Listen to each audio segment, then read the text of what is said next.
मेरा बेटा चिंटू। शिक्षाप्रद कहानी। चिंटू, चलो बेटा नहाने चलो।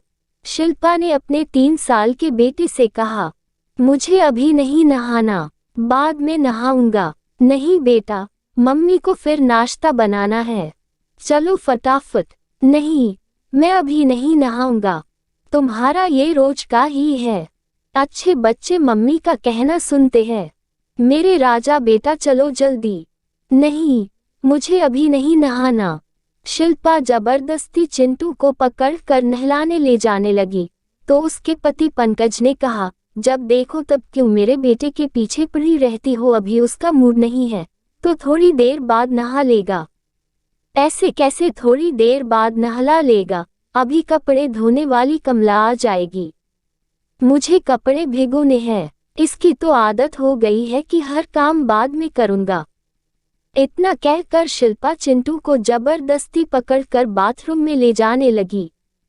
चिंटू रोने लगा। तब पंकज ने कहा, मेरे बेटे पर जबरदस्ती नहीं करना, बता देता हूँ मेरे बेटे को नहीं डांटना। पंकज द्वारा चिंटू के लिए मेरा बेटा शब्द का उपयोग करने का शिल्पा को बहुत बुरा लगा।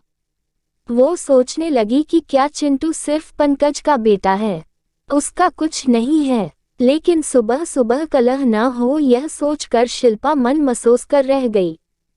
जब घर में कोई कार्यक्रम होता या मेहमान आए हुए होते, तब शिल्पा को चिंटू का इस तरह जिद्दी करना बहुत अखरता। उसे लगता कि काश कितना अच्छा हो कि चिंटू अपने सभी काम फटाफट कर ले। लेकिन चिंटू ये बात नहीं समझ सकता था। ठंडी के दिनों में एक बार चिंटू बर्फ खाने के लिए जिद्दी करने लगा, तो शिल्पा ने उसे फ्रिज में से बर्फ निकालकर दे दिया। लेकिन उसे बर्फ और होना था। ठंडी के दिन में ज्यादा बर्फ नुकसान करेगा, यह सोचकर शिल्पा ने उसे और बर्फ देने से मना कर दिया और प्रेम से समझाया भी। लेकिन वो पैर पटक पटक कर रोने लगा और रोते रोते उठकर शिल्पा को मारने लगा। शिल्पा को उसका इस तरह हाथ उठाना बिल्कुल पसंद नहीं आया, तो उसने चिंटू को एक थप्पड़ मार दिया। चिंटू रोते रोते हॉल में बैठे अपने पापा के पास गया। क्या हुआ मेरे राजा बेटे को? मेरा राजा बेटा क्यों रो रहा है? मम्मी ने मारा। पंकज ने शिल्पा ने उसे किस बात के लिए मारा यह जाने बिना ही हॉल में से ही आग बबूला होकर शिल्पा से कहा, तुमने मेरे बेटे को क्यों मारा? पूछो अपने बेटे से, उससे क्यों पूछना? मैंने तुम्हें कितनी बार कहा है कि मेरे बेटे को मारना या डांटना नहीं। आज तो चींटू ने हद पार कर दी थी। वो मुझे मार रहा था, क्या मैं उसकी मार खा लूं? अरे यार समझा करो, वो बच्चा है, अभी मार भी दिया तो कौन सा तुम्हें लग गई? बड़ा होकर थोड़े ही मारेगा। उसके मारने से मुझे लगी नहीं, लेकिन बड़ा होकर वो किसी को मारे नहीं, इसलिए ही तो बचपन में हमें उसे ऐसी गलत बातों के लिए टोकना होगा। हमें उसे एहसास करवाना होगा कि किसी को भी मारना गलत बात है। तुम्हें तो थोड़ा सा भी कुछ बोलो तो शुरू हो जाती हो। जब बड़ा हो जाएगा तो अपने आप ही समझ जाएगा। मैं तुम्हें फिर से बता दे रहा हूँ कि मेरे बेटे को कभी भी डांटना या मारना नहीं।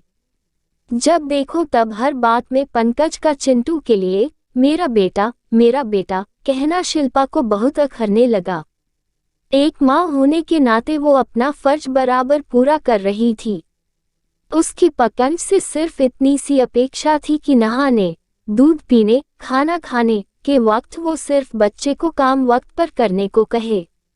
गलत बातों में चिंटू का साथ न देकर उसे सही और गलत का ज्ञान करवाएं। लेकिन पंकज तो उसकी समस्या को समझने की बजाय हर बार अपनी बातों से ऐसे दर्शाते जैसे चिंटू उसका कुछ है ही नहीं, सिर्फ पंकज का अकेले का बेटा है। जब देखो तब मेरे बेटे को नहीं डांटना। एक आध बार शिल्पा ने हंसते हंसते कहा भी कि चिंटू उसका भी बेटा है, उस पर उसका भी उतना ही अधिकार है जितना पंकज का है। तब पंकज कहता, मैं कहाँ मना कर रहा हूँ, लेकिन मेरे बेटे को डांटने का तुम्हें कोई अधिकार नहीं है। शिल्पा सोचने लगी कि बस अब बहुत हो गया, अभी हम यदि बच्चा है ऐसा कहकर उसकी गलत बातों को नजरअंदाज करते रहेंगे तो उसे ऐसा लगने लगेगा कि वो जो कर रहा है वो ही सही है। इस तरह उसकी आदतें बिगड़ती जाएगी। बड़ा होने पर हम उसकी आदतें नहीं सुधार पाएंगे। अब मुझे कुछ न कुछ करना होगा ताकि पंकज को इस बात का एहसास हो कि मैं चिंटू की माँ हूँ। चिंटू की गलती पर मुझे उसे डांटने का अधिकार है। दूसरे दिन चिंटू ने पॉटी करके शिल्पा को आवाज लगाई, मम्मी धुला दो। शिल्पा ने आवाज को अनसुना कर दिया। चिंटू ने फिर आवाज लगाए, मम्मी धुला दो। शिल्पा ने फिर से अनसुना कर दिया और कमरे की झाड़ू लगाती रही। चिंटू ने 2-4 बार आवाज लगाए और मम्मी मम्मी आवाज देते हुए रोने लगा। लेकिन शिल्पा नहीं गई। पंकज मोबाइल पर गेम खेलते हुए सब देख रहा था। चिंटू कब से आवाज लगा रहा है, तुम्हें सुनाई नहीं दे रहा है?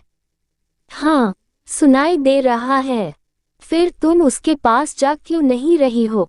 मैं अभी झाड़ू निकाल रही हूँ, अभी मेरा मूड नहीं है पॉटी धुलाने का। पॉटी धुलाने में भी मूड लगता है क्या? वो तो वक्त पर धुलाना ही पड़ेगी।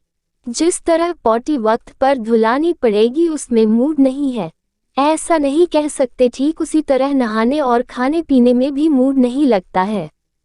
वैसे भी चिंटू आपका बेटा है तो उसके सभी काम भी आप ही करिए। जब चिंटू मेरा बेटा नहीं है तो मुझे उसे उसकी गलती पर भी डांटने का अधिकार नहीं है, तो फिर मैं उसके काम क्यों करूं? ऐसे कौन से बहुत सारे काम करने पड़ते हैं चिंटू के।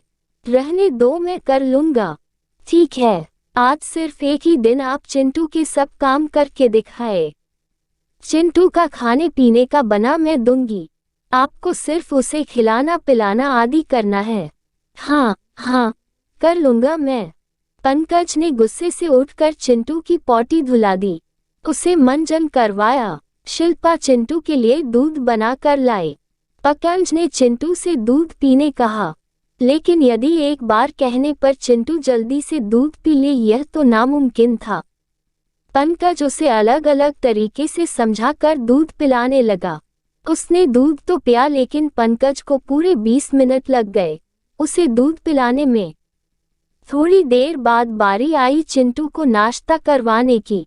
शिल्पा ने उपमा बनाकर दे दिया। पंकज चिंटू को खिलाने बैठा तो उसने कहा, अभी मुझे नहीं खाना है, बाद में खाऊंगा। बेटा, बाद में नहीं, पापा के ऑफिस का वक्त हो रहा है, चलो जल्दी से नाश्ता फिनिश करते हैं। नहीं, मुझे नहीं खाना। चिंटू जिद नहीं करते, आओ मैं खिला देता हूँ।